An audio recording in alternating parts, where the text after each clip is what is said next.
Butterflies return someday. The bench at Maple and Ninth. Now in the middle of town, there was a small wooden bench under a maple tree. Everybody used it. Old men sat there after breakfast. Teenagers sat there waiting for the bus. Mothers rested there with grocery bags. Children climbed on it, jumped from it, laughed around it. Nobody thought much of the bench until one day a woman named Lena sat down and said, "I need a little room." That was all. Not the whole bench, not the whole sidewalk. Just enough room for her body, her bags, and her tiredness. But a man sitting nearby frowned.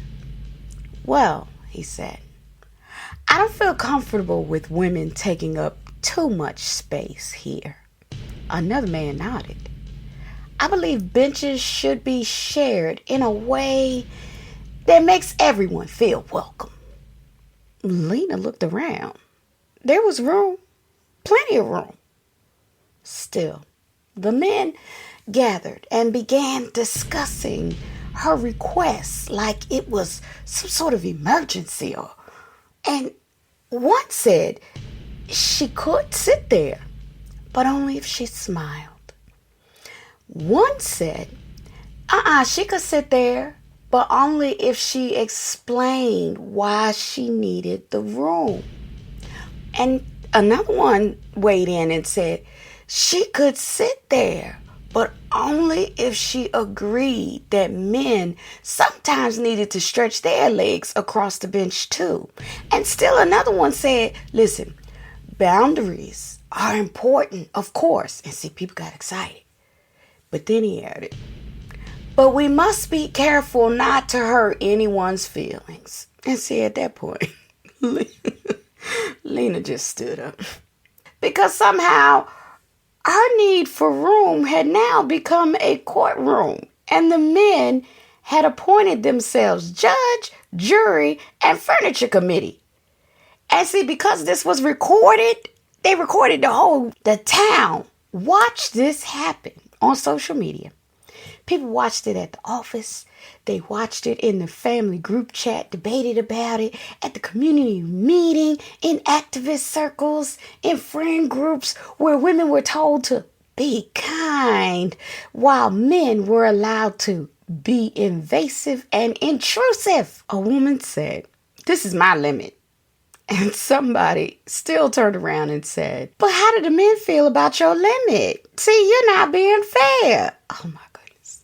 One afternoon, an elder named Miss Geraldine came walking by with her cane and a hat tilted sharp as the truth and a voice that had survived too much to tremble. She saw Linda standing beside the empty bench. She saw the men debating.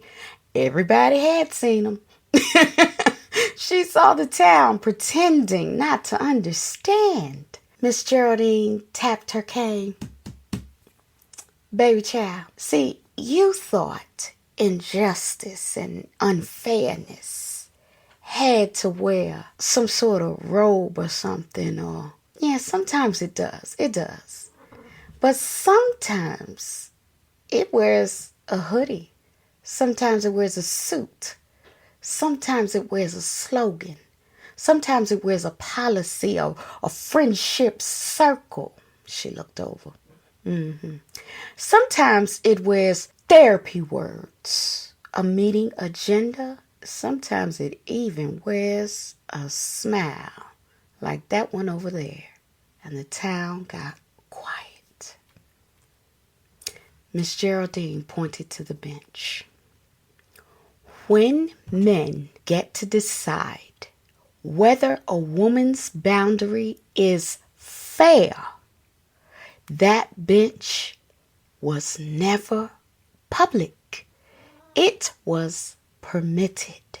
Then Miss Geraldine sat down beside Lena and moved her purse over just enough. She looked at her and said, "And we sit, not as argument, not as performance, not as women waiting to be approved.